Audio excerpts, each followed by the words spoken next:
My history in San Diego has been in radio and television. I don't know if you're aware of that. I didn't know that until I read through your bio and went through all this stuff. I was a disc jockey for KPRI, San Diego's best rock.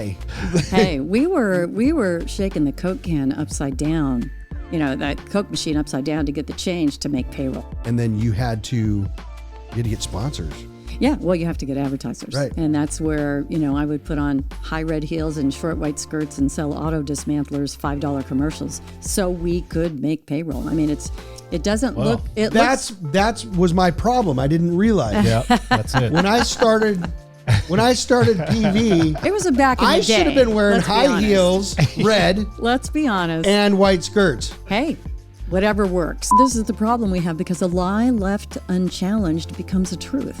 And these women got up and said just categorical lies. I mean, I just had to stand up and say, listen, I can't let what these women say go unchallenged. Because the fact of the matter is you're not going to keep cannabis out of National City. It's already here. They're just paying 15.75% taxes to the city of San Diego instead of the city of National City, where it would fund your parks and schools. What is cannabis doing for you? Put some dog tags together, man.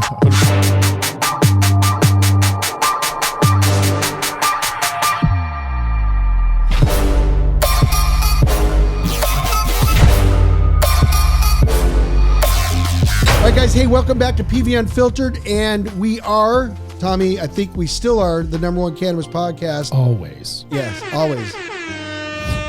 We probably really aren't. But hey, for all 6 people looking, watching, listening, to you we are. Maybe, unless we got some comments in there. This is a local one, guys. We're sitting here with Laura Wilkinson. Hello. And last is Sinton. Is Sinton? Sinton is a married name. It's my husband's name. Gotcha. So you carried the family Wilkinson.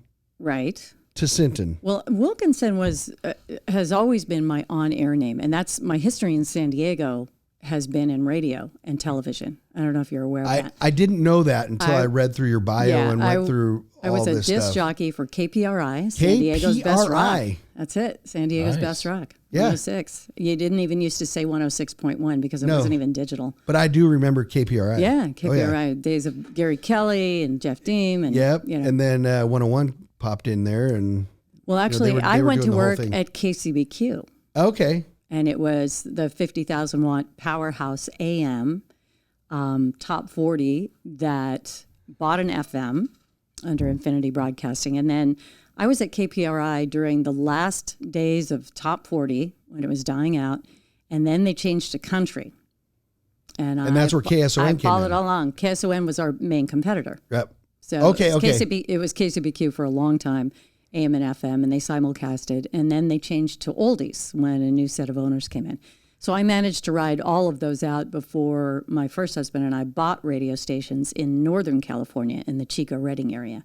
So, and that's kind of a talk about a baptism. It was disc jockey to radio station owner. And now all the shit that you were dealing with the other owners, now you were that owner. Of course. Oh, so easy. So easy. Yeah. It looks so easy realize, from the outside. These fucking disc jockeys, when you were one of them. Hey, we were shaking the Coke can upside down, that Coke machine upside down to get the change to make payroll. Oh, I believe it. It was really a scrappy And it's a marketing nightmare in a lot of ways back then. And then you had to get sponsors. Yeah, well, you have to get advertisers. Right. And that's where, I would put on high red heels and short white skirts and sell auto dismantlers $5 commercials so we could make payroll. I mean, it doesn't look... That was my problem. I didn't realize. Yeah, that's it. When I started PV... It was back in the day. I should have been wearing high heels, red... Let's be honest. And white skirts. Hey, whatever works. That's what I'm saying. It's never too late. No judgment here. No judgment here. Whatever works. I've been there. I don't see the swag over there, but you may have it coming. It may be next to the line. The pole. Oh. Yeah, you didn't. Yeah. It took Tommy half the podcast before he realized that pole. Yeah. Well, that's actually, it looks more like a fireman's pole than a stripper's pole. You know what? I may next time be in a fireman's. I lived in Atlanta, which had the biggest churches and the biggest strip clubs It was a really interesting dynamic there. Here in San Diego, things are a little more pushed down, but human sexuality is one of those things that if you push it really hard down in the middle, it's going to come out both ends. And Atlanta was that. So we had big strip clubs. And you know what? It was big. Well, I guess you asked for business. forgiveness. And Detroit is like that now. They still have giant churches and even bigger strip clubs. Yeah. Atlanta's the same. And certain cities are that way. And the funny thing is, I didn't realize this. We're going to go way off track here for a second. As we always do. Yeah. This is unfiltered, by the way. Yeah. So, being back in Michigan, I was born in Detroit. Oh, you were? Oh, yeah. Yep. In Highland Park. And then once I started going back to Michigan or back to Detroit in that way, I had a friend and we started PV. And so I started manufacturing there and, just working like anybody else. And he says, hey, I got somebody wants to set up a meeting with you and this and that. I said, okay, and he said, so we're going to meet at the strip club. I'm like, dude, I don't do the strip clubs. It's hard to talk with that in my face. It's just, and I'm thinking this meeting. It's hard to concentrate with that in my face. She say that. Hey, I have a firm grasp of the obvious. Right? So he kept pushing this meeting, and I said, no, I'm envisioning like your typical strip club, this in your face. How can you have a meeting? And, so finally it took about a month and, we kind of bounced back and forth and said, okay, let's just go. I struggled to get there, but we went to this strip club. I hadn't been to a strip club in a long time. And it was, a giant strip club, beautiful inside. And it wasn't, you didn't walk in there and girls were just like, after the wallet or anything. And we had they had set up a corner booth for us or whatever. And then we ordered food. I literally had the best surf and turf meal that I've ever had. Well, yeah, they have to. They have to serve good food. But they don't in other places. They actually have great worldwide chefs that they hire for these dinners. People go there just to go have dinner. Of course, not for the strip club. I'm not even joking. They literally, I have friends that in Michigan, they go to the strip club, they take their wives, they go to the strip club, they have dinner, and then they leave. And there's no table dances, there's nothing. They have somehow incorporated having a fine dining experience. Don't get me wrong, you got poles kind of like this, but with people on them, but you're not being bothered. You're not having somebody come around and go, hey, what about the money? No, they literally go there, they have dinner, it's just like anything else. Lobster, steak, the whole deal, and then they leave. It's kind of like a casino, right?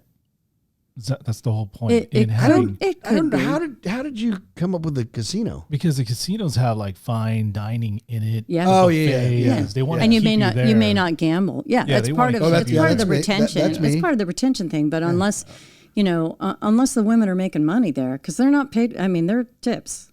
No, I get it. And I get it. It can be really exploitative. Yes. In the wrong. But typically, what does happen in any case is you always leave a tip, and that's kind of like the unseen is that even though the girls aren't coming to your table, they're not bothering you. Mm-hmm. You still leave a tip for the house. Kind of like when you're at the casino and you're betting, and then you bet one for the house, or you know what I mean? Right. Yeah. I do. I don't know where that was going. It was because you have a pool in your studio. That's why we had great dinner. No, it was started because you were talking about red high heels and white skirts. So that's where it all got started. That's where we went. Honest with you. So here we are, CEO. Yeah. And co-founder. Yeah. Yes. Who's the other founder? Well, my brother, who is actually in Northern California, and Jeremy Quitt, who runs 3 dispensaries, Substance. And this is Cali Grown. Cali Grown, correct. So let's talk about Cali Grown. We formulated, where it came from is my brother and I own radio stations in Bend, Oregon. We actually just sold the last of the assets. And we had owned them in Northern California. We owned them in Bend, Oregon. Wow. And Oregon, was early to the party. They had, 2013 is when Jeremy started his business selling medicinal under the auspices of the Oregon Liquor Licensing Commission and the health department there. So In Bend. In Bend. Okay. In Bend. I lived in Portland for 8 years. Yeah, Portland's great. That's, it's a crazy place. I love Bend Portland. is beautiful, though. Yeah, Bend is gorgeous. It's a playground. It's Portland's playground. Lives in Ashland. Yeah, it's high desert, so it doesn't get all the rain. It gets all the sunshine. Yep. And you still have the skiing and the whitewater rafting and the golfing and, everything out there, mountain biking, hiking. It's just beautiful. gorgeous. Yeah, it's really spectacular. So we love Bend, and we had these kids come to us and say, hey, listen, we want to advertise on your radio station because we had an alternative rock radio station.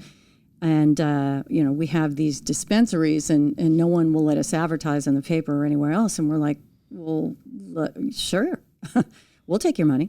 So we actually checked with our FCC Council, Federal Communications Commission Council, and kind of hung our hat on a Supreme Court decision that was made regarding states' rights in New Orleans. It was the New Orleans Broadcasters versus Federal Communications Commission. So what happened was these broadcasters wanted to broadcast the state lottery, run advertisements for this. It seems silly to us now because we hear California lottery spots all the time. But at the time, it was groundbreaking. And the Federal Communications Commission said, no, lotteries are illegal federally. You're a federally regulated and licensed entity, so we're not going to allow you to do it. And the New Orleans broadcasters challenged them. And the Supreme Court decision, these go all the way to the Supreme Court. What are you talking? You said lottery. Correct. Lotteries, like cannabis, are state regulated and state licensed. It's very, very similar. So didn't know that. There are states that don't. Now, I think they all are part of the big game or whatever they call it now, the Mega Millions. But at the time, only a few states had lotteries. A lot of them really resisted having lotteries because they know it's kind of a tax on the poor, really. Or for people who are bad at math, because you really don't win when you buy lottery tickets. You don't win when you gamble either. Yeah, exactly. Where do you think they build all those big casinos from? That doesn't come out of magic. Cash. They don't take loans on those. Right. There are two kinds of gamblers: liars and losers. That's it. That is it. That's a good one. I've never heard that. But anyway, we're back to the states' rights issue. The lotteries. There was a lottery in Louisiana, and they were they wanted to run the advertisements, and so they took it. They lost at one, appealed one at the second one. The FCC appealed because they have endless money. It's the federal government, and then they took it to the Supreme Court, and the Supreme Court, in a 9-0 unanimous decision, found in favor of the broadcasters and said if it's legal in the state, you cannot restrict the commerce, even though they're federally regulated entities. So one of the big fallacies is that cannabis products and cannabis dispensaries cannot advertise on broadcast. That is a lie. That is not true at all. We've always wanted to. Yeah. Well, that's a personal decision. That's a private decision, just like Facebook. So why is it a private decision that these companies make that they don't want the risk, they don't want the concerns. Didn't know that. Yeah. There you go. So 91X. Yeah. Which says that they do it because they brought, or they were doing it. I don't know if they still are. They are. Because Absolutely. it broadcasts out of Mexico. Yeah, they're actually a radio station that's licensed in Mexico, and the rules in Mexico obviously are different. So didn't know that. That's why people use the cross-border, 91Xs and all of the extras and all of those radio stations can. But the ones over here can too. They choose not to, which is just insane. Now we are just doing some stuff. Can't really say yet, but we are doing some live advertising and some other stuff that's coming on here in the next few weeks. Are you with broadcasters? Yep. Good for you. Yeah. Good for you. And it's about time. And the broadcasters, broadcasting, especially radio broadcasting and television broadcasting over the air, they're diminishing. I mean, they're dying businesses. And if they don't get in now, as soon as Facebook opens up, you're done. They're done. They'll never the truth. see And a dime there's so of much it. backbone behind what goes on. It's not just the radio. Right. It's what the stations do behind the scenes. Sure. The activations, the promotions, things like that. So much stuff that goes on. I have there. a son who worked for iHeart Media. He was actually a director of promotions in New York for a long period of time. He still does a lot of that, activations and concerts and, that in-person touch that we've all kind of been denied this last year and a half or so with the COVID pandemic. So I think there's a lot of pressure underneath that pop top for a lot of people. They want to get out. Did you ever meet Howard Stern? Yes. Yeah. And Howard's a brilliant guy. Yeah. Brilliant guy. Probably followed him from literally from way back in the day. I mean, almost before radio, I would call it, when he was doing some of the crazy shows and stuff like that. I mean, he's always been on radio. He was on radio in a bunch of different markets. And didn't he start at W4 in Detroit? W4 in Detroit. W4. All those guys. Have you seen the show? Yeah, I know movie? Of course. Yeah. Of course. So funny. But he's a really interesting guy. He's very evolved. He started from a really insecure place, and has been very vocal about the fact that he has OCD, real OCD issues. Oh, he's super insecure now. Yeah, he still is. But he has really evolved into just probably, I think, the best interviewer. Oh yeah. On media. 100%. I was about to say that, media, yeah. not just on radio, not just on Sirius XM, but on media. Yeah. And Howard and I have in common a guy named Mel Carmazon who Mel actually came and operated KCBQ for a period of time. Really? And it was 100 years ago, I think. But I was pregnant with my second child. I was like 9 months pregnant, and he and I had to negotiate the union contract. Wow. Which was it was a really interesting experience. We both got pretty red-faced, but I have a lot of respect for him. He's done a lot of great things, and he minted a lot of millionaires along the way. He brought people with him. He wasn't the guy who took the money at the top and everybody else, hey, see ya, when he sold the company. He really made millionaires out of all his general managers. He brought everybody along with him. So he was really one of those, his rising tide lifted all the boats around him. Cool. He was a terrific guy. Yeah. That's cool. Yeah, he certainly made Howard stupid rich. So yeah, and that was because of how he was in the whole thing. Right. Well, he knew the cachet that Howard would bring to Sirius XM. So I'm giving you too much inside baseball radio information here. No, it's cool. But I loved it. I loved the medium. I loved being on the air here. I also hosted a show called Eye on San Diego, which it was Mark Walton, Bill Griffith, if you guys even remember. Bill Griffith was a redheaded guy. Mark Walton was a good-looking guy who's the executive producer. It was at Channel 10, and things come full cycle because Leon Clark is the general manager of Channel 10 now, KGTV, and he worked for my husband running sales at Air America Radio in New York City. So everybody comes to San Diego to come home, don't they? It's crazy. Yeah, pretty fun. And you're in that world. Yeah, I've been in that world for a long time, and that's actually what led me into the cannabis space. And that was those kids coming to us in Bend, Oregon.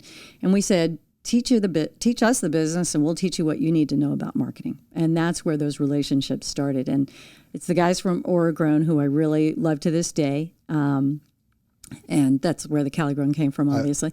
And then Jeremy Quitt from Substance is, who we're partnering with on a lot of stuff down here. He has really great insights because he's seen it come full cycle up in Oregon. And he's done a lot of consulting in Northern California too. His cousin is, Debbie is one of the big ones there at the Berkeley Patients Group, was the founder. Big. So, it's amazing how the connections happen all the way around. But we learned it in Bend, Oregon, and then Proposition 64 was on the ballot in California. And my brother and I looked at each other and realized that dispensaries, once you get the compliance down, it can be a machine and as easy to run as a bike shop. The rules of retail are not suspended, for that. You do have to have a good location, which has been one of my biggest beefs with these cities in San Diego County. In the city of San Diego, you need a Thomas Brothers map and 3 Wazes to find them, and that puts them at a distinct disadvantage, because eventually they're going to be on Main Street. They're going to add more. If you look at the pattern everywhere else, they're going to add more. And, being an early entrant can bring you some cachet and bring you a lot of cash up front because you have a suppressed marketplace. But it also keeps an illegal market thriving. That's our biggest problem. That's the biggest problem. And the problem is access. If we had dispensaries on every corner like they do in Oregon, you wouldn't have this issue. You wouldn't have illegal grows that are happening out there. And the worries that the states have and the cities have, all the municipalities of loss of revenue is, I don't understand loss of revenue where? Because a lot of them are saying, the more dispensaries that you have, for whatever reason, if this is that 1 + 1 equals 4 to these guys, they think for some reason that you're going to lose a finite amount. You're going to lose a percentage of that revenue that you're getting in tax base. I've sat and listened to it, and it's boggling to me to understand Who is that. saying this? The data is very, very clear. That's in direct conflict with that. Absolutely. Direct conflict. Absolutely. But that has always been, that's been an argument from the get-go. We've been a part of this from the beginning. Sure. I mean, I couldn't tell you how much money I have spent in different municipalities on trying to get a license. And I'm sitting here going, it shouldn't be this hard. It should not be this hard. Now things are a little bit easier. They're not that much easier. But the downside is what you have to get, for us when we started, we're part of, we call it the legacy market. And, going into this side of it, we've been able to grow with the state and municipalities on the requirements and everything that needs. We have a whole team. You have to make any of this work. You can't, you can do it to a certain point, but to scale, you can't. Yeah. It's so expensive. That's why you don't see the MSOs. The license isn't expensive anymore. Yeah. The people, it's the process now and the people you have to have in place to understand how to run all of this stuff. You can't do it on your own anymore. Well, there's a lot of, technology seems to be the answer for everything. Certainly for technology companies, it is. Oh, sure.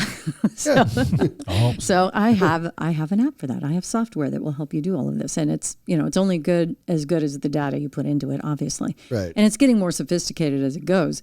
But we're looking at all these different aspects of the cannabis industry. You have. I get the CEQA stuff. I really get the fact that San Diego County wants to take its time and do the PEIR, do the environmental impact reports. They had 2 years, but we didn't have the right board of supervisors in place at that time. And it has been a complete sea change at the county level. And I think that's going to drag some of these municipalities along. And a lot of it is, it's a disinformation campaign. There are about 5 people, and I know them because I run into them at city council meetings, and they look like me. They're older white women. And they have a misinformation campaign going on where all they do is hold up pictures. One guy actually held up a picture of prisoner headshots and said, these are mass murderers due to marijuana. And I've seen, listen, when we did our licensing over here in Kearney Mesa, they were there. And this is the problem we have, because a lie left unchallenged becomes a truth. And we're busy working. We're busy trying to help our communities. We're busy trying to make these businesses work. We do not have, unlimited time to show up at every city council meeting. And they do. They have the time and they show up, and they need to be discredited. And oftentimes I have actually done that in real time at those meetings where I've been sitting in one in National City, which, this is public record. This is public record because the video is on there. But they got up and it wasn't on the agenda. And I was just going to check out the National City Council meeting for something else. And these women got up and said, just categorical lies. I mean, Google searched them, and they are lies. They are just not true. Right. And I understand their fears, but they are misplaced and they are uninformed. And I just had to stand up and say, listen, I can't let what these women say go unchallenged. Because the fact of the matter is, you're not going to keep cannabis out of National City. It's already here. They're just paying 15.75% taxes to the city of San Diego instead of the city of National City, where it would fund your parks and schools. Right. And those numbers. And I got huge applause when I turned around, and it was just completely spontaneous. But but there are not enough of us saying this, and we say it behind closed doors. But people don't come out. They don't come publicly and say it like I do. And, legacy market people, I understand there's a fear of government. I totally get it. I do not share it because I'm not part of that legacy market. I'm a newer entrant who learned her chops in Oregon. Right. So, and this is where it always comes back. I have friends that probably not so much friends anymore because, it's kind of like used to be friends. And then you split off from that market. Right. And you can say, we're friends, but then you don't talk to them at all for three to 5 years. Are they really friends? At some point, I guess I have to be like the former colleagues. Well, you get the people that send you the message on Facebook or anywhere else says, hey, I'm cleaning out my friend list. Respond. So if you don't respond to this, you're going to be off my friend list. The pressure. I don't even care who it is. I just never respond, even if it's like any of it. But I think, that we've been fortunate, and it took California a while to get here. And so I moved to the market. We took the time, the money, the efforts. It's a hard decision to make. It really is. It's a hard decision to make because you have to blow up everything that you have for what may lie in front of you. Yep. So that takes a lot of courage, and there is a hard line. And, we all know people in this industry that are trying to straddle it, and they're going to get crushed. There's just no way around it. That's not true, unfortunately. You don't think so? No, and there's examples that have already been made. The law has a really long arm, and they can reach back decades. No, I know on that. Yes, down the road, you may be right. That could be true. But what needs to happen now is these examples need to take place now, and we all know who has straddled, who's been both sides of the fence, and has been caught. And you're talking about $50,000 fine. I don't need to name the companies, and I'm friends with one of them. Wait, that's one that I need to clean up. I need to clean up my friends list on that one. There you go. Still within the 3 but nonetheless, years. But what I'm saying is this is the time that it needs to be examples. Right. People need to see that that arm isn't so long; it's short and it happens quick. Yeah, you know what I mean? The Department of Cannabis Control, I realize, and the pandemic did throw a wrench into a lot of the plans, I'm sure, because it's very difficult to, I never thought I could walk into a bank wearing a black hat, black sunglasses, and a black mask and ask for money, right? True. So everything has changed in terms of that. But could you imagine being a teller through the last? The PTSD that has gone on with bank tellers has got to be. Just absolutely. The only benefit is that they put a micro thin layer of plastic between them, so they feel like maybe they have something. Exactly. But every guy that walks through the door, back in the day, like you said, if you walked into a bank with a hoodie on, they got nervous, let alone a mask. Right. Now they're walking in with hoodies and masks. Right. And could you imagine the teller like, oh shit, oh shit, all day long. They go home and they're like, do I press the red button? Do I not press the red button? Or even at 7-Eleven or something. What's that? Like convenience stores too. Oh no, everybody. Yeah. It's like, I couldn't imagine. Back to the enforcement aspect of this. I'm with you. The thing is, these illegal grows are using DDT. They're using poisons that go into our watershed. Yeah. I don't know if you're aware of this. San Diego County has the largest number of endangered species of any county in the United States. Didn't know that. That's huge. I mean, if you wonder why they're taking 2 years to do this PEIR in San Diego County, it's to protect what we have and not just poison it. I'm not against that at all. Yeah. And I think we go through so much, even under the license side of it, when you have to do even Chula Vista. Sure. We don't want to talk about Chula Vista, but we can. I can talk about Chula Vista. Oh, okay. Everything good. I've done is public record. All of the legal filings are public record. My understanding is that you did not get licensed in Chula Vista yet. You're still working at it. Yeah. Okay. We did. We assert, and we have a ton of documentation, including their own ordinance. Chula Vista did not follow their own ordinance. They subcontracted out to HDL the scoring. HDL screwed up on their scoring. HDL has been fired publicly by other cities in Northern California. You're not the only one for their that's incompetence. No, of course not. And actually, I'm talking to all of them up and down the state of California. So apparently, they have low-level, entry-level clerks that score these cannabis applications, and this is all under sworn testimony of their executives. But go back real quick. Isn't it crazy that we're doing this in a way that you have to be scored before you can get some, get a license? This is it should just be a process. It can be. Find a location. I'm going to say this. Mm-hmm. You find a location. You know what? I want to open up a freaking smoothie shop. I don't know. You know what I mean? You find a location. You go through the process. You get your license, and you do business. Right. Why is this having to be so difficult. Because they're treating it like it's plutonium. I know. And it is not. It is a weed. But the same people that are doing it are using it. Of course.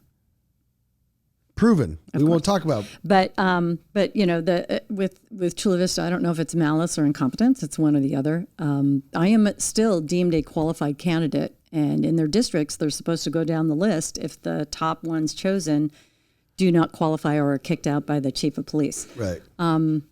The chief of police was extremely strict. She, I don't know if it was her directly or her department, but I know they did disqualify people for having a minority applicant, and when a minority percentage, I mean, you know, a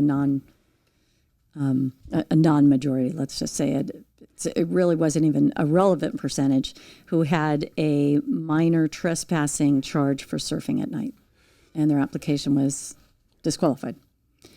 It's crazy. Ours was disqualified because one of our consultants, who was going to earn out 2% over a couple of years, had believe it or not, an arrest and conviction from 1968, when most of these people were a year after I was born. Right, exactly. And it was not that long ago. No, right? it was. Now you say it like that, I feel young. But here's the weird part. It was a misunderstanding.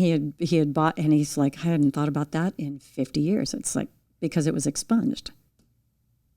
And it was expunged. He's had nothing since 1968. He holds 3 cannabis licenses from the state of California. And this is another thing that's confusing. Correct.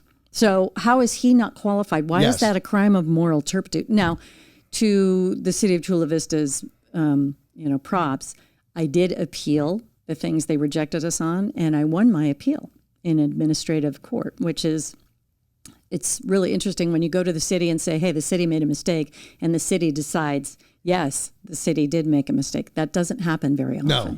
So I won on all 4 of those appeals, and it was sent back to HDL to rescore, and they did not rescore it as directed. So I was left, my only recourse of action through their laws and ordinances and regulations was to file a lawsuit, which is where we are. So, well, and it's a writ of mandamus, which is really to force the city to follow their own rules. And if cities don't follow their own ordinances, who holds them to account? Well, I mean, if you don't follow it, then why do you expect anybody else to abide by them? Well said. Or anything. Well said. Chula Vista has been plagued. They have been plagued with illegal dispensaries probably more than any other municipality. Guilty. There you go. Had one down there. There you go. It was a great store, by the way. Yeah, there you go. Nature's Leaf. Remember that store back in the day? That was us. So they've had these for so long. If you pulled a keg out and opened it up on 3rd Avenue, there in the 3rd Avenue Village, and started selling beer out of your keg, you'd have the Chula Vista Police Department on you in 30 seconds. Mm-hmm. And yet illegal dispensaries have been just proliferating there. And, they say they don't have the resources, but now again, if you're in Chula Vista and you have one of those little paleta carts, cling, cling, cling, with the you can go all day long. You can park in front of you got a chamoy, got a brick and mortar. You can park in front of a brick and mortar, Mexican restaurant and sell your wares, which is like, I'm sure the people who are permitted there in their brick and mortar are like, hey, what? Yeah. What? Yeah. How can this guy go in front of our door and sell tacos when we're selling tacos here and we're paying the freight? So, and he thinks, man, this is cool. I just pull up and there's people buying tacos from me. It's, these are all works in works in progress. But, I mean, part of me, this is the Pollyanna part of me that really hopes the city will do the right thing. Hey, we were we did Pride a couple weeks ago. Yeah. Mm-hmm. We did Pride a couple weeks ago. Did you see the guy? Oh, yeah, no. Yeah. So, I mean, what do you think happens? We were the biggest party at Pride again. I think we ended up with over 2,000 people go through that was at our party. But of course, what happens is they look and they see this, and immediately, literally right out front, what do we have? Dead center. I mean, dead center on the sidewalk, we've got a hot dog cart. and it looked good. It was literally, I love them. Wrapped with bacon. Don't get me wrong, I love them. Yeah. But 2 doors down is Hot Daddy's hot dog. Yeah. Literally 2 doors down. And now he has a line of people buying these hot dogs, and they are good. I'm not going to lie. Yeah. You know, I have no idea where they Wait, come did you from. have one? No, It I looked didn't. good, dude. No, I was fasting at the time, but I was standing out there like I was massaging the guy's back. Right. The line was, you know, both sides, and I was getting ready to leave, and so we were in Pride where we had the setup, and there's a group of women sitting at one of the big tables there, Right. and they all had hot dogs. And I'm looking, and these are the big hot dogs with the onion and stuff. And she's looking at me, she's chewing on this hot dog. You want one? I'll get you one. I was like, oh man. So we were getting ready to leave. I'd parked thanks to the Mexican restaurant, which is right next door. There's 2 Mexican restaurants, or Mexican and Hot Daddies, and they're parked. I mean, Mexican restaurant is right next to where we were, and the hot dog guy pulls up and has his hot dogs going, and we went to leave, and his wife is coming because the line was so long. He had called her and she was coming as backup. And so literally they set up 2 carts right at the front. Oh man! Hey, Commerce. But the reality is Commerce. What do you really think would happen if I went and pulled up in front of Fleming's and started selling, you know, on my George Foreman, and started selling, right? You know, start selling my steaks, fillets. Exactly. So it's, you know, how do you provide opportunity for those who are further down to get their leg up? You know, they can start with their hot dog cart and move from there, but you don't want to hold somebody else's arm behind their back while they're selling their hot dogs. You know, I mean, it's one of those, what's fair, what's equitable, what's opportunity for everybody.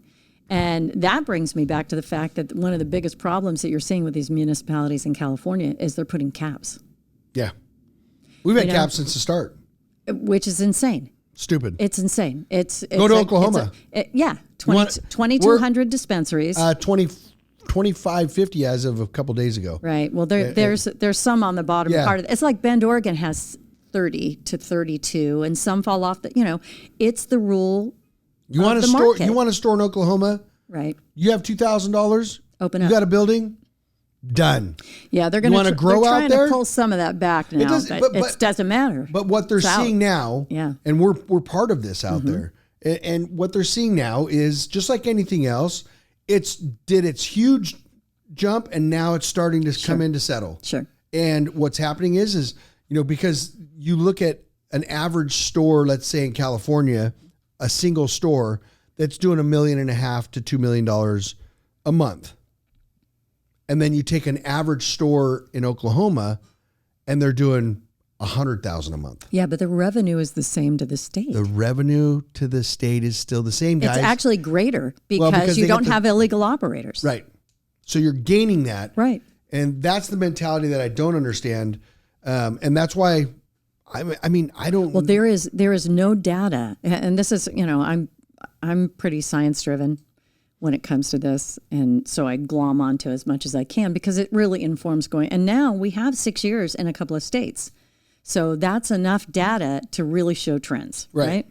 There is no data that shows putting a cap on the number of dispensaries makes the city safer, reduces youth prevention, you know, does anything for youth prevention. I mean, there's no data showing that there's a benefit to that. That is just emotional fear. Well, flat out, full stop. It's unrational fear, and it's misplaced because at this point, we're putting law enforcement agents at huge risk when they're raiding some of these Valley Center things that still are run by cartels. Oh yeah. You know, we're putting them in danger. Why are we asking them to close illegal dispensaries? Why aren't we just opening them up? Because that will crowd out the illegal ones. Yeah, when they raided us here, you would have thought we were cartel.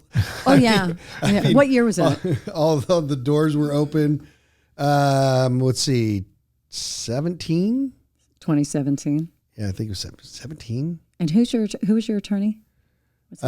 My attorney then was Michael Sindrich. Mike Sindrich. Okay. Yes, got it. Mike Sindrich. Yeah. Amazing attorney. Yeah. Hope I never see the guy ever again in my life. Super guy. I recommend him to anybody that has a problem like that. But otherwise, Gina Austin Legal Group. That's our attorneys. And then, she has all branches. Got it. We like to stay just in the nice side with licensing and compliance and stuff. We don't like to get over to Tammy's side where it's criminal and right. So we haven't been there. We're staying here. But well, and that was one of my strategies too. When they raided us here, it was like the most degrading thing. It's not like I've been in and out of jail my whole life. I had a DUI, one time. But when they did it here, the doors were wide open. It was right here. There was no locked doors.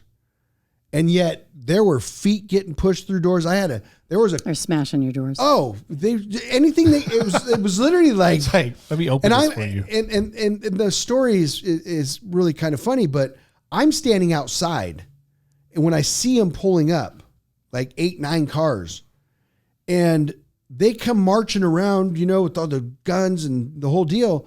And my dog was inside and I was just walking back up and I was standing outside. They told me to stay outside. And I'm like, I think I might be the one you're after. And the guy's like, I told you stand back. I said, I'm standing back, but I said, my dog is here. Don't shoot my dog. Yeah, you got a warrant? I mean, what's... And it was just the funniest thing ever. So then the guy says, he's like, I got a guy out here says that he might be a part of this. And the guy, like, just dumbass. And the guy comes back, he says, can you get his license? Yeah, your license. So I'm like, here's my license. Says the name is George Michael Sadler. And then the guy comes back. He's like, okay, have him come in. It's like, I said to the guy, I said, did you guys brief anything here? I mean, I'm on the warrant and yet you didn't know who I was. I was laughing at him. I mean, a guy was, and I said, you guys stop kicking. I have keys. If you need codes, like we're open. Yeah. We're open from 8 to 4 every day, guys. So you got here just in time. That was literally my joke with them because they got here just before 4. But yet once again, they're smashing the doors. One guy, as I walked down the hallway, had kicked the door, and these are just little thin doors. And he had kicked it and his leg went through the door and he fell on the ground. His buddy was videotaping him, laughing his ass off because his foot was stuck through the door and he couldn't get out. It's just like, I was just like, yeah, these guys are good. But that was the mentality. There were a lot of unnecessary raids. Oh, yeah. And I went to a bunch of them. You could have just knocked on the door. You could have, just called and said, let's have a meeting. What's going on here? This is one of the challenges you have when you have an industry like this one, where you have different governments with different opinions and different execution of the same laws or of different laws. Summer Stephan is a different person than Bonnie DeMonis. Oh. So, and what the tack they decide to take and what the state's doing. I mean, there are so many factors that go into that before you even get to the human factor. And the human factor is the one I'm talking about. That's it. This is the one where people, the data is out there. It actually, having a dispensary in your neighborhood not only reduces crime statistically at this point, but it raises your property values. What is the deal? Oh no, and people will comment and they'll be like, "This lady's crazy," but they comment. They don't know what they're talking about. And the truth is like you said, we have data now. Yeah, and that's been the thing. We talk about. I'm not saying I'm a pioneer at all, but what I can say is that we help people now because I think it's important as we have gone through these things that can help people to bypass that. And it's the truth. Mm-hmm. It really is the truth. And I've sat, we had 4 dispensaries back in the day and we have some stuff going now. But the reality is I've sat through meetings where you would think that you were the devil sitting there. I've had people call me names and things that, it's unbelievable over the base of marijuana. And when you talk about Bonnie DeMonis for a quick second, I could not imagine her mindset and her life to see where things were and how bad she made things in her time, knowing that her partner was using cannabis, and then now to have to live with herself on the things that have been done. I mean, what you don't understand, and I've been to these raids. I was one of the people that would go and we would get the alert and, and support. It's unbelievable what they do. When you talk about it, these are normal people, as much as some don't like to believe that there is normalcy in cannabis. Now it's a lot easier. There always has been. I mean, right. The pioneers, we have a lot to be grateful for, especially to the LGBTQ community. 100%. Because they're the ones who kicked the door down on this. And it was during the AIDS crisis. And it was, when someone you love is in serious pain, yep, you will do anything to alleviate that pain. And that's where the push for cannabis and the Berkeley's patient group came from. Just did a podcast with Laganja last week. Yeah, last week. Yeah. Last week. Tuesday. And that was one of the big, we talked about that a little bit too, because people seem to, I don't know if they forget or they want to make themselves forget or not let it be part of it. And I have no idea why, but that was a huge part of the movement. Right. And the fact was that there were hundreds of thousands of people dying from AIDS. And it's a miserable disease. Exactly. And they found that little bit of a lighthouse in cannabis that was helping in that way. And once again, there were people getting arrested. There were people going to jail. Of course. With AIDS, putting them in separate areas for using cannabis. Yeah. And it triggers us to, this is, for Last Prisoner Project and 40 Tons, which were huge supporters across the board. I'm glad to hear that. Big stuff coming up with 40 Tons. Last Prisoner, I can't say it enough. For people to spend a little bit of time or an extra dime to help these guys that are in, it gives me chills because I'm doing something and fortunate enough to be doing something that I would have a life sentence for. Well, there are 45,000 people in federal prison right now. That's what I'm talking about. Doing the same thing that we can't brush over that. Other people are building intergenerational wealth upon. It's just it's a shame. It's a national shame. And it has to be. And to think that it continues the way that it is now, it should be immediate. Like literally should be immediate. It's not like they don't understand these cases. It's out there. It needs to be brought to the surface because there are great people in prison for cannabis. I mean, these are great people. I'm not talking about people that have a back charge of criminal, violent, things. Violent. I'm talking about somebody that got pulled over and had 6 ounces of weed on them and are in prison for 15, 20 years or more. And it's just, I'll say it every time because we should feel guilty. And guilty enough that we do push and help. And the legal system does not work quickly, as we all know. But that's the baffling thing is that it's something that is so out front and in your face that if you're sitting in prison on a cannabis charge, they know this, that's what it is. It should be like, oh, yep, here he is, cannabis charge 10 years ago. This is nothing else behind that. Let him out. Well, that's up to governors if they're state charges, and that's up to the president if it's federal charges. Yeah. They're the only ones who have the power to do that immediately. Unfortunately, it's crazy. Fortunately and unfortunately, I guess there's two sides to that sword every time. But it is a shame that people are in prison for this. That people, at least they've stopped arresting people of color for this, or at least I hope so, in the state of California. Yeah, I think there's still, and when we cross that line to race and creed and everything else that goes along with that. I think we've gotten much better, not 100%, but I don't think you see too many people on cannabis charges like this anymore. No, they don't bring them up anymore. But what they're getting you on, your fucking taxes. They're getting on you. Although ask Al Capone, they'll always get you. And that's the thing. The guy's straddling the illegal market. That's what I was talking about when I say the long reach of the law. Yeah. And 10 years down the road. 10 years down the road, they can reach back. But the thing is I've always believed in it, and not that I practice this, but that's the old school of the analogy of a dog.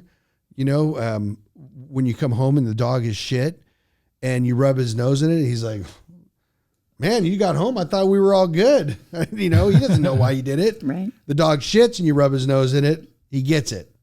And I think this is the problem that we have is that they're driving past illegal stores wide open with lines out of them and knowing that they're passing along pesticide-ridden products, all these things, lead, everything that's going on through the cartridges, everything that's going on, they consciously drive by it knowing that it's there and they don't do anything about it. Yeah. That's where the problem is. Now you take that person that drives by and they do something about it, which they can, then it makes a change. Well, the enforcement part of the state budget that Newsom has put for next year for the Department of Cannabis Control is pretty substantial. It was substantial last year too. The pandemic really took it down. I think they've already stepped up, certainly at the county level, and I'm sure the state is working in coordination with the San Diego County Sheriff's Department. But at the same token, you got to make sure you have a clean sheriff's department. You know, the captain who recently was sentenced to federal prison for gun running and tipping off his cousin who ran illegal dispensaries in Spring Valley of the imminent raids. You know, he was a captain. He was going to run for sheriff of San Diego County. Yeah. So don't be surprised. You can't be surprised about this. You know, but this is part of. I am Pollyanna. I mean, I just really believe that, especially in law enforcement, that they've got to keep. You know, they've got to root that out because it's so depressing for the rest of them because they're really trying to do law enforcement, and then they have a guy like this pop up in their leadership. You know, how many guys under him? You know, and it. You want me? Let me tell you how it works in Detroit, having a store, especially back in the day, right? Because this was a big cash cow, and who was it cash cow for? People that wanted to rob you, legally and illegally. And I can tell you this because I had 4 stores in Detroit, Legacy Market. I was going to say. And so when the car pulled up that had police officers in it by itself, that was your tax. And you would give them the money and they'd leave. If you didn't, cars would pull up and they would come in, and I have it on video, and they would take the money. They don't fucking care about the product or any of that. Oh, you're breaking my heart. You're breaking my heart. Listen, I live this. I know. So it's not me saying it, third, fourth, fifth hand. I've watched it. I have been a part of it. And we have, here's our tax. Yeah. That sits there. When they pull up, there you go. Yeah. And they don't care. That's the truth. I think of that as third world stuff. I don't think of that as America. But everybody. They can do it because there's no oversight of any of the legacy markets. We missed a tax payment one time. Yeah. And that was what? that. That was that. Oh, no. They came. And once again, they raided with about 6 cars. They never took any flour, edibles, nothing. They went into the safe, and just happened to be that there was only a stack of $51 bills in there. They were trying to cut. They did all this stuff. We called in, gave them the code. They opened up the safe. They all shook their heads. Some of them were laughing, and they left. Didn't take anything. Nobody got arrested, nothing. The very next day, we were opened up, no problem whatsoever, and we paid our tax. So you're paying your taxes one way or the other, right? And that's in that instance, there, yes. Yeah. Wow. In the other states, we haven't had nothing like that. That's Detroit. Yeah. So fucking corrupt in every direction. Yeah. And so you make a choice. And this is the old cartel and like that mentality of the mafia being in New York, like in those Chicago, where like American Gangster, remember that? 100%. But Yeah, the difference is that they're cops. Yeah. And they don't care. Yeah. They walk right in. They don't give shit about cameras, nothing. They get the bag. It's your word against theirs. They don't care. Yeah. And you just don't mess with it. Yeah. That's the thing. It's one of the, I'd be in trouble because I'd want to fight City Hall. But of course, I am not a legacy market person. So that would not be one of my options. Highland Park was known for the most bodies disposed in that city. Yeah, Detroit was a tough town for a long time. It's gotten better. 8 Mile.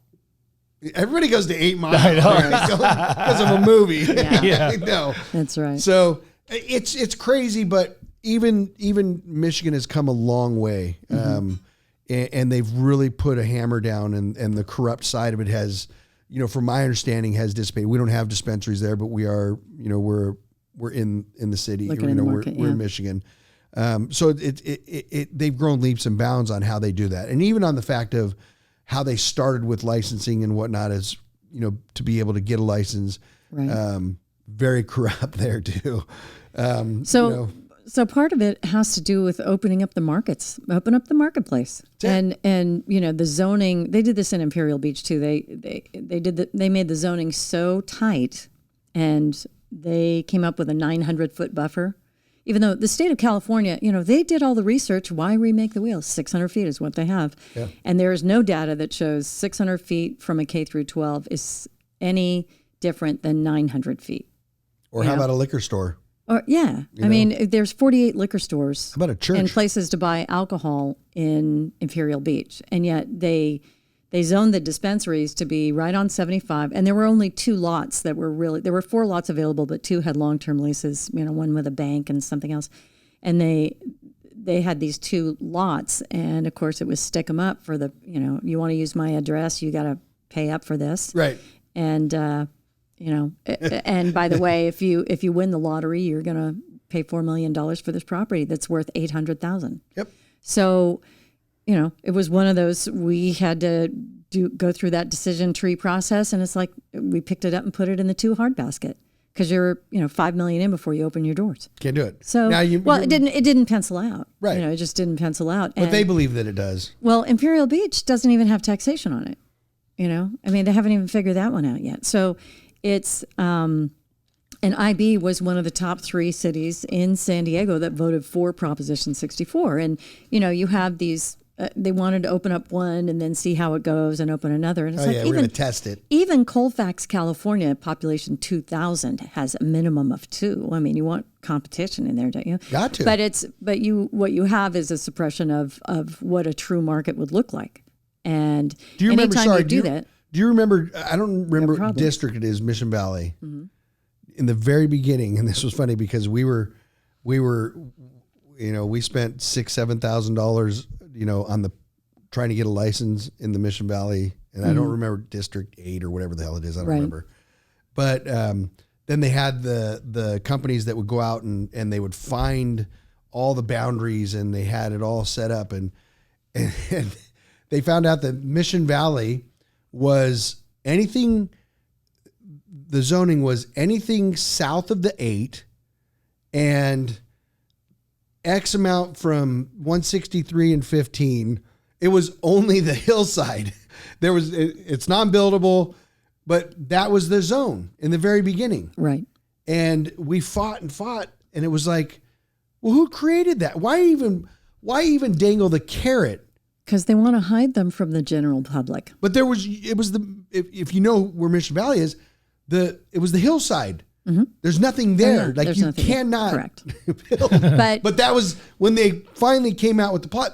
All that money that was spent on people trying to create these districts or to create the zoning, and that was all they came up with for Mission Valley was just the hillside. The mindset was we want to keep them out of the vision of the general public. And when you do that, what do you wind up with? You wind up with 100 billboards all over the city. Because you can't find them, you have to advertise. Yeah. Right. It's not like people are driving by and the car count is high and they're like, hey, there's a dispensary that's legal. I mean, it doesn't even... these are those things that you need strategic thinkers somewhere on this planning board or planning commission, depending on where you are and in what district, to have some kind of vision what this looks like 5 years down the line. And 5 years down the line, they're going to be in these strip malls that are now empty, by the way. All of these real estate places that would never lease ever to that kind of business. We were part of it. Yeah. Well, now they're actually holding forums in commercial real estate where they're talking about, okay, this is how it's done. These are the margins on it. This is what it looks like. This is the cap rate. You can get outsized returns if if you're favorable and help them with the TIs. I mean, these are people who wouldn't even answer the phone. Yeah. So it is changing. It's changing slowly. And the problem is the more slowly it changes like this, the more painful it is for the general public and for anybody who's trying to make a living in this business, and for those trying to get in the business. There's so many people that are either not using cannabis because there isn't safe access near them, which is a big percentage. It's a big percentage. And then there's other people that are still using that are using cannabis from the legacy side, from the illegal market, and they could be smoking DDT. Yes, and then and I always get when I talk about it, people go, dude, they've been smoking this stuff for years and they've been doing this for years. You're right. You're absolutely right. That's what people have been smoking for years.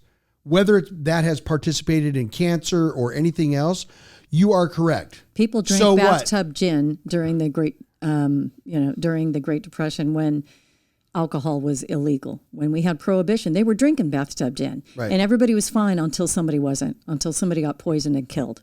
And what was that poison? That poison was that bathtub gin that was done, or somebody would put methanol in it instead of alcohol or whatever. Right. Because it was not regulated, because it comes through. No one thinks that any alcohol that you buy, any beer that you buy is going to be adulterated. And yet, if we didn't have any liquor stores and people wanted alcohol, where would they go? And they go to the hills. Yeah. And here we are, 80 years later. We're repeating that problem. Correct. 90 years later. But doing it with cannabis. Yeah. Exactly. And cannabis, by the way. They're justifying it in a way, even Joe Schmo on the street is doing it. He's like, my grandfather smoked in this, and, my dad, everybody. Okay, does that make it right? It doesn't make it right. Yeah. My grandparents drank bathtub gin, so what?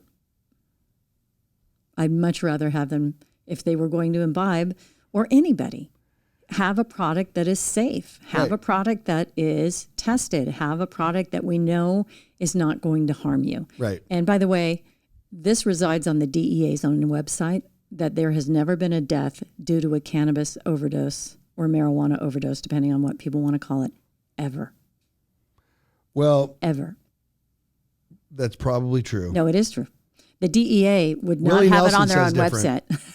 Willie Nelson says different. Well, he's still alive. But Willie Nelson said his story about that is the fact that there has been one death, and it was a bale of marijuana fell on the guy and killed him. Well, there you go. Yeah.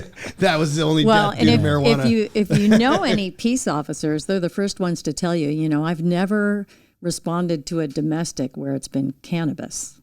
No. It's more like, honey, let's order a pizza and make out on the couch. Well, it'd be that, or it'd be like, you know what? I'm going to beat you later. Yeah. I'm not going to beat you right now. I'm too high. This is too good. She'll say, here's your PV pen, honey. Yeah. It's like, that's the truth about cannabis. Yeah. It does. It's a mellowing effect for a lot of people, for certain. And I mean, the gateway scenario, all these things that go on. It is data. Again, I'm going to go to scientific data on that, and there is none proven. There are no addictive properties. There is nicotine that's put into tobacco vapes. That has nothing to do with cannabis vapes. No, but the delivery vehicle has nothing to do with contents within it. No. So, but if you talk about that, that's why people, the gateway to cigarettes is people that smoke marijuana blunt style, and they're smoking it because it's tobacco and marijuana. That's, but I just made that up, by the way. Yeah, you did. Because who would mix them up? But who would do that? Who would mix them up? Who would mix up tobacco and cannabis in this? I mean, pick your poison, Who mixes them? Yeah. I mean, I don't know a lot of people who do. There are. Blunt, yes, of course I know blunts. Yeah. And there are, but our blunts. Not get into who's doing that. So we know that tobacco is not good for you. That we do. But and there are no correlative studies that show that cannabis smoking or inhalables there are showing any form of cancer or lung damage at this point. That is the truth. Yeah. But some people like to elongate the cannabis out instead of getting ripped. They like to be able to continue smoking, so they roll a blunt, and you get the tobacco, which is kind of an offset of the nicotine. Sure, we're trying to get everyone off tobacco. Yeah. No, that's the truth. California Department of Public Health, they're running the ads. Well, so good for them. Yes, absolutely. So that's, but the health factors of it, that's why the testing is so critical. That's why, it's a trust factor. It's a trust in a product. We were testing back before testing was even part of anything. Right. And people would look at us when we had our store and we had marijuana sitting there with testing, and it was primitive at that time. Mm-hmm. We'd make little white labels and stick them on the jars, or little foldy things, and stick them in front of the jars, and people like, the fuck is that? And then we found out that, it was testing. And if you had anything at that time, you're getting 10 to 12%, and you get something that was 15 to 18%, and you couldn't sell the 10 to 12. And you'd be like, okay, we're kind of screwing ourselves here. Right. But that was the truth. We went to the point of showing people that it was clean. Right. That was what we were trying to get across. Sure. We didn't realize that, oh, hey, what's that testing thing there? Well, that's a percentage of THC. Oh, 17%. Well, why the hell would I buy this if it's at 12? And we're like, sure. Yeah, I guess why would you? Well, and that's just the lack of education. And some of that is on us. I sat next to a guy who was a retired DEA agent one time in Imperial Beach during one of the city council meetings, and he said, well, the reason that we should never legalize it is because you don't know how strong it is. You can't tell the levels of THC. And I just looked at him and said, yes, we know exactly the levels of THC in this. Yeah. It's, when you lift up that rock and you come out, you'll see. But, they're not exposed to it here. And again, I did this at a forum in Chula Vista, actually. It was a South County Economic Development Council, and I serve on the board there. And it's economic development, jobs, all of that for the South County area, which truly needs it for the growth. And we did a cannabis forum. And it was really interesting. Cindy Gompers-Graves was the executive director at the time, and she started it, and it was a packed house. And she said, listen, we're not here to debate the morals or the legals around cannabis. That's already been decided by the state of California. Proposition 64 is passed. What we're looking at today is what she was wonderful. She goes, we're going to take a look at what the economic opportunity can be and inform you so you can choose to embrace it or, based off of the real correct data, off the data. So we had data from Kelly Bacon from the city of Chula Vista. She's terrific. We had a couple other people that had to do with that are in the biotech industry. They're looking at manufacturing, the THC molecules and things like that. So she had a wide spectrum, and I actually just spoke to the jobs and everything else, how much money it would bring, what kind of jobs, what kind of ancillary jobs, what the income would look like for the South Bay region. And, at that point, there were more people employed by the legal cannabis industry than there were dental hygienists in the entire United States. So looking at that, people are like, whoa. I mean, they don't look at it. They're not really educated. They don't have any perspective in terms of that. So that was my job to help educate. And the first thing I did was ask everyone in the audience to raise their hand if they have ever been inside of a legal licensed dispensary. And about 15% of the hands went up. And I said, okay, we're going to have to update your map, because you're dealing with a map from 1968. And I'm going to show you pictures. These are dispensaries in the city of San Francisco, what they look like, who is patronizing them, and what kind of revenues they're making. And it was like their minds were blown. Yeah. They didn't even, and it's like, this is not happening in some foreign country. This is up the road in Coachella. This is up the road. And now in Riverside, Santa Ana. They're thinking this is like the aliens. Correct. It's a matter of they don't know what they don't know. It's the unknown unknowns. It's education. It is. That's it's what education. This has come down to. It's come down to education, and somehow, because I'm an older white woman, I have a certain amount of credibility. Now, would a young kid who is of color have the same credibility with this crowd? Likely not. So I have to use my white privilege in that manner to make sure that they see that this is what a dispensary owner looks like too. Right. This is a legitimate industry, a legitimate business. In other states, it is, in Oregon, it's funding the public schools and libraries. There is great good that's coming from this. So stop fighting it. Right.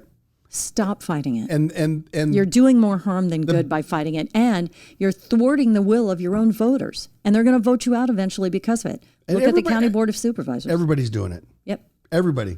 When I got raided, there was a super nice guy. He was a cop.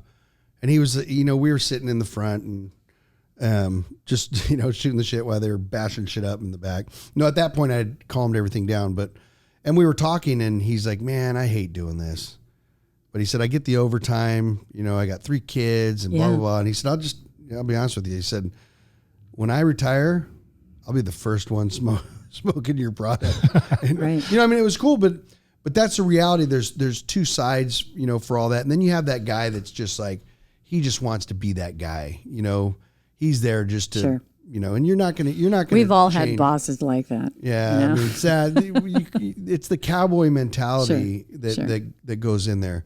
But everybody back in the day, they were sneaking and still, trying to uphold some of these laws and whatnot. And it is changing. It definitely is changing. And the just to be able to sit here and see police drive around and not have that feeling in your gut anymore. The fear. That now the bank tellers have because of COVID, that fear. Right. It's moving. It's definitely moving a lot quicker, but it's still slow to us. Sure. And but a lot of damage has been done on people of color. We've devastated generations here with this war on drugs, which has been revealed for what it was. It was a racist ploy of Richard Nixon. The war on drugs was because he wanted to get the hippies and he wanted to get the blacks. And he figured if he could disrupt that by arresting a bunch of them and discrediting them, they would stop challenging him. It's putting the fear in people. That's in history. Yeah. Putting that kind of fear in people. But the fact of the matter, the plant's been used for, millennia. Right. And it's been a healing herb in a lot of places and still remains so. If you ever talk to any of the women whose children have been suffering from those severe epilepsy episodes, which many of them, there's a couple who moved from Georgia to Colorado so they could treat their daughter. This is insane. Yeah. And we have at least, and this is hard to believe that it's VA Directive 1315 is the Veterans Administration. It's a directive. It's one of their policy papers. And it came out in the Trump administration, ironically, but it made it clear that in states where cannabis was legal, that VA doctors could discuss the use of cannabis with their PTSD patients or any of these veterans without fear of these veterans losing their benefits by being drug testing. That is a huge nod to the medicinal properties of this plant. The fact that in the most, prohibitive administration, that you have these openings where it's like, you're right. We need to do more for our veterans. Why would we deny them this? Why would we deny these children? Why would we deny people with severe depression the opportunity to climb out of that severe depression without becoming addicted to OxyContin? Oh, big pharma. Yeah, that's why. You're taking away from that. There's parts of that. There's elements. Pharma. There's elements of that in there too. And don't get me started on the Sackler family, but there's a lot of damage that was done with the OxyContin too, and that was done under the auspices of the United States government and the regulatory agencies. So again, going back to the data, in states where cannabis has been legal for a while, you're even beginning to see a downtick in over-the-counter pain medicine sales. This all falls into control in a lot of ways, and I was money. And I was watching, surprisingly, Tony Robbins put out, it was on TikTok. I think it was TikTok, but it may have been Instagram. Go follow me. I think it was Instagram, honestly. And it was kind of amazing to see him because, Tony Robbins is, he's got to appeal to everybody, sure. His whole group, but I think he stepped to the side a little bit on this one because he started talking about now with what's going on with the numbers and how ironically we're sitting in this position where the death numbers or the number of deaths in 2020 versus 21 and 19, nobody has the flu anymore. Well, no, we've been social distancing and wearing masks. No, staying in our. But that transition from COVID to the flu, like these numbers that are coming out, and this is the downside, is that numbers are gonna, data. Yep. Data's and the flu will be back. The flu will be back in different ways. But we don't have it anymore. We do. No. Not according to the CDC. I would ask if they did. No, it's down like 90, 98%. It's in the 90s somewhere. But that is behavioral. That was to cut COVID. It also cut common colds, which is also a virus. It caught lots of communicable diseases way back. I think we're going to see some numbers, that have shifted in some ways and whatever. Sure. But it's just we're in this position now, I think, where there's just a lot of control. It feels very controlling, in every direction. And now we get this breath of fresh air, and now all of a sudden we're going back into Delta variant. Maybe we're going to mask zone again. Well, it's one of those, I stayed in for a long time and got vaccinated. Now it's my turn to go out, and those who haven't been vaccinated, it's their turn to stay in, as far as I'm concerned. Well, I mean, if they don't want to get vaccinated, don't get out, because you're going to get this thing. It's like 1,000 times more viral load. So it's really, the numbers, again, the data, all of a sudden we've ticked back up, and, they're actually sequencing the genomes of every single one of these people in the hospital. If we're on this, then what's your thought as far as people that have had COVID? Get a vaccination. No, that have already had it. Yeah, get a vaccination. For what? President Trump and his wife also got a vaccination, and they both had it. Which is, they got a vaccination. I mean, that's that's a personal choice. But what I'm saying is they're also saying that if you had it and you have the antibodies. Who is the they? When you say they say that if you've had it, are you talking about the CDC, NIH? Who? I don't know who. Okay. The understanding is, because it goes both directions.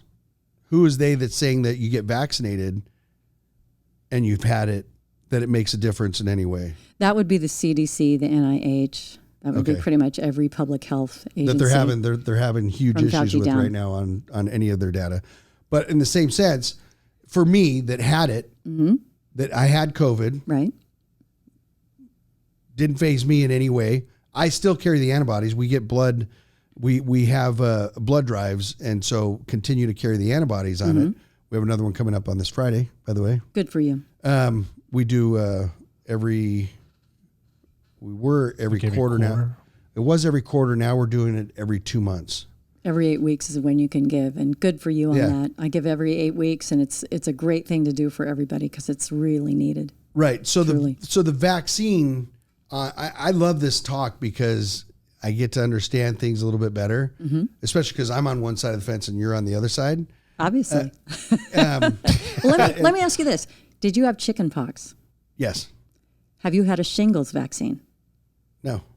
Ask your doctor, because chicken pox can flare up again as shingles, and it's one of the most painful diseases you can possibly have. And they give it to people over 50. They give the shingles vaccine to people over 50. Yeah. So it's very, I am not an epidemiologist, and I'm just playing one on the podcast right now. I love to listen. I love to listen because we're both that. Well, I study a lot of science and a lot of data, as you obviously know. Right. And the thing is that why wouldn't you want the maximum protection? The nature of viruses is that they change who they are. That's why we do not have a cure for the common cold. It's a virus it's a rhinovirus that keeps morphing and changing. And every time we get up some kind of immunity to it, it morphs into something else. And that is what's happening right now. And that's the reason vaccines are so important in a herd immunity situation, is because we want to stop that particular virus. We did it with polio almost. There's a corner up in not Tajikistan. I think it's somewhere in the Pakistani or Afghanistani mountains up there where there are some holdouts and people who will not get vaccinated. But polio was a dreadful disease for our parents. Dreadful disease. I mean, people lived in fear of it. They isolated. They wore masks. We had babies in iron lungs. And we won't go back to that particular one, but we have people on ventilators. And now you have children that are getting on ventilators. And nobody wants that for young, healthy people who don't think that you just can't predict how it's going to affect you. But I just can't. But I think in the same sense, I think it's personal choice and based off of whatever education you provide to yourself. And when you're looking at the fact of, do you want to go down the pipeline of what's happening with these vaccines and how ironic it is that we were able to come up with a vaccine so quick. There's a reason for that. These are astonishingly safe vaccines. They're the safest vaccine that's ever been manufactured. I think there's a lot of people that would probably. Yeah, and they're on Facebook. I assure you. I'm not Facebook. I don't do Facebook. Again, let's talk. You find me an epidemiologist who will contradict what I'm saying, and I'll go with you because I don't want an eye doctor telling me about this. No, I get it. I want an epidemiologist. I want somebody who studies this all day, every day. And the reason we came up with it was because Moderna has been working 10 years on RNA sequencing and mRNA, that type of vaccination. They've been working for 10 years on this. They actually happened to be in the right place at the right, kind of like you did in the cannabis business. You had the knowledge. You had been doing this. You could take this and run with it on day one. And that's exactly what happened with Moderna. And that's why Dolly Parton wrote him a check for $1 million. That's why the United States government funded Dolly Parton gave him $1 million check for the mRNA vaccine. Wow. So there are different kinds of vaccines. And, even with polio, you had a live virus, you had a killed virus, and that was ancient history. And I think you're right. And there's families that have, not that I'm against vaccine, not at all. My kids are vaccinated. I was vaccinated, in all those senses. Right. I think there's also a person of choice that you can make those choices, not be forced to do something. Well, you want to be informed. But here's the thing with forcing. Here's the thing about forcing people to do things. If you decide not to allow, what happened in Los Angeles, for example, it was in Brentwood, a very affluent community. A group of mothers became anti-vaxxers and they did not vaccinate their children. Well, we had a measles outbreak at Disneyland. Measles kills babies because they can't be vaccinated to it. I get 1,000%. And I get when what it you're comes saying. to public health, this is the challenge. When it comes to public health, I always say your right to swing your arm stops at my face. If somebody is going to be unvaccinated and have this disease and be breathing in a grocery store or dancing next to me at a concert or coming in your place of business to interview for a job. If you're vaccinated, though, you don't worry about it. No vaccine is 100%. That's one of the fallacies. Oh. No vaccine is 100% effective. I guess the way that's why they want herd immunity, because if there's not enough of it around, it doesn't catch on. That's the doggy piggy bunny explanation of it. And that's the unfortunate side of where people plant their feet is right and wrong. You're right. No, I'm wrong. You're no, wrong, I'm not. I'm not saying right. No, I'm just saying. What happens is that there's our belief, there's their belief. There's never in these type of things. There's never a common ground in that way, because where you're educating, where I'm educating, what we choose to take in as what we believe is right versus what is right. And I understand it's all scientific in some ways, but on the outside, on the outside of it, it's still a choice. And that's but once again, you have a belief on how you think things should be done. Well, I'm not against. First of all, I am not against at all. Am I against this? I have a different belief in the fact that, and once again, this is how long we've been trying to cure cancer and all these other things, and that this pops up out of Wuhan. Thank you, and all of a sudden, 8 months later, we have a vaccine for something that is, in some cases, giving people problems, that is causing medical issues and death for people that have had the vaccine. Once again, nothing's 100%. I believe that. So that's one of the challenges that we're having. There are people who are vaccinated, who are young and healthy, who are occasionally getting breakthrough COVID. But what it's not doing is it's not sending them to the ICU, not being able to breathe. No, there's that, but then there's also problems that they're having with the vaccines. Name them. Name them. This is really. I will go to the mat with you on this. I will go to the mat with you on this. Right. This is Facebook information. This is social media information. This is social. This is not coming from epidemiologists. This is one of the safest vaccines, if not the safest vaccine that has ever been manufactured in the history of the United States. All of them? You can search that up. You can search them up. No, there's more than 3. There's also Sinovac. They're in every country in the world. But are they all safe?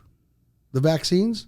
Who's manufacturing them? Yeah, because they did emergency testing on this. One of the challenges is people. Which one did they pull? Which one did they pull? Didn't they? They didn't pull the vaccine.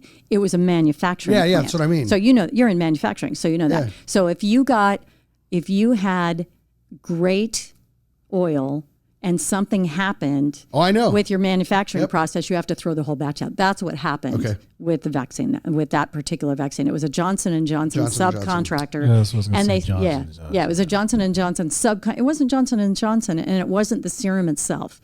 It was the manufacturing plant that it wasn't up to snuff. It wasn't up to code. It's kind of like in the peanut butter plant when you discover there's, something over there in the corner that shouldn't be in the corner and could, They call that a rat.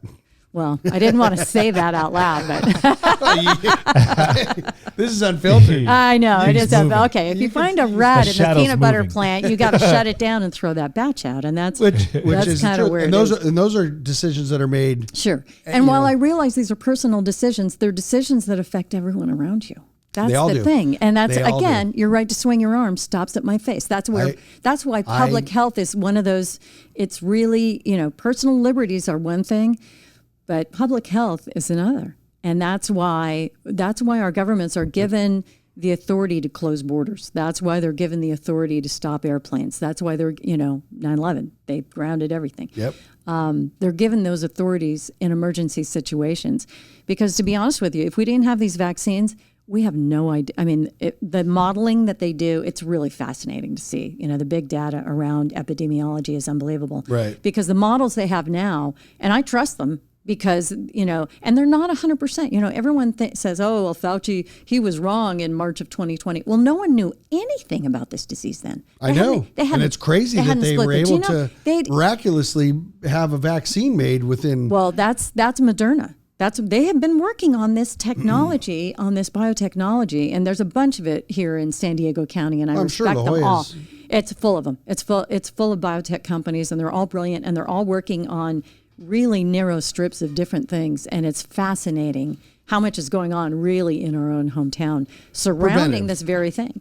Preventative, vaccines are obviously preventative, but if you know any emergency room doctors and talk to them, there's a lot of nurses and doctors that are having nervous breakdowns, and they're freaked out about this about people not getting vaccines. I mean, in Texas, the hospitals were the first ones to and I know that hospital group all too well from my husband and I going to MD Anderson in Houston for so many years for his treatments. But they had some nurses that said, we don't want to get vaccinated. And they said, mandatory. You lose your job if you don't get vaccinated. And they fought it all the way through. And the Texas Supreme Court, not exactly a bastion of liberal thought, said, no, you got to get vaccinated because it's public health. It's public. Because, they're probably working in an emergency room here in California now. They could be. They could be, or another state or something like that. But that's what if you have a nurse in an emergency room who's taking you in that has that viral load, the new Delta variant, and you're going in just to have an ankle done. And there's a lot of kids, there's a lot of humans that cannot have these vaccines because they have immune suppressed diseases. And it's, what about them? They can't they can't take the vaccine. No, they can't have any vaccines. Is it 12 years old, right? Yeah. So there's many of it. There's many kids. You can have it from 12 and up. I have a grandson who's 13 who proudly just went and got it because he wants to be a scuba diver and he has to have the vaccine to go to the YMCA. And this is in Wichita, Kansas. Right. So, we have a patchwork of public health things all over the place. And the problem is if Alabama, which is at 30% right now vaccination rate, if we have another variant that comes out of Alabama and somebody flies from Birmingham to LAX or San Diego, then it's a new virus. What we're trying to do, we're racing it to hear more to get ahead of it. We need to close them down. Why do I get We need so to encapsulate them. We need to get do that with Alabama. You ever seen the things they put on cakes? Cannabis and podcast at the same time. Well, We need to get that state. That's Put a just, top on it. That's just the public health thing. I mean, one of the reasons San Diego has Sound a done little so well, nice. and I will give Nora Vargas 100% credit for this. Ready?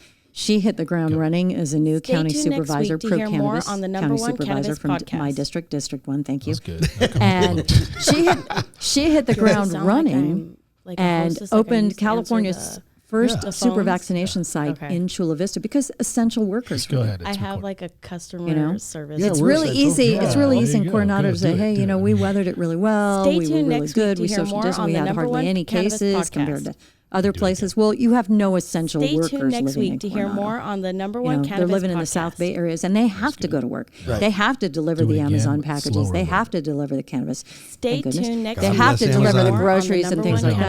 cannabis So, podcast. so that Do it was that that was one of same, she speed, went to but get ahead of raise it your voice a and little bit. really pushed for that. And I think Stay tuned next you week have no to hear idea more how much on the heartache number she one saved our cannabis county podcast. because essential workers come go up again. everywhere, and they can infect Am I everybody. too far from Right. this? So to No, make no, sure your that they're voice. safe and vaccinated.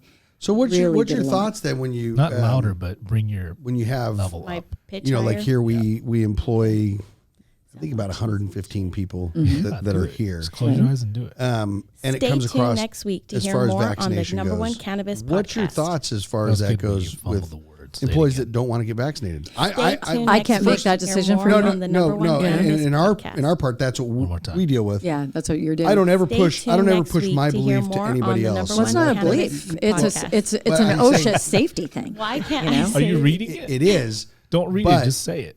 It's not You already know what to mandatory. say. If somebody comes to work go. with COVID-19, do you have the right to dismiss them and have them go home? Yeah. Okay. So you do have Yeah. that control. You do have that. You can't, that is a belief system. It's the line is much further out than what we're discussing, but that's the belief system. But the state mandates that. The state says if somebody does have COVID, then you have to send them home. Okay.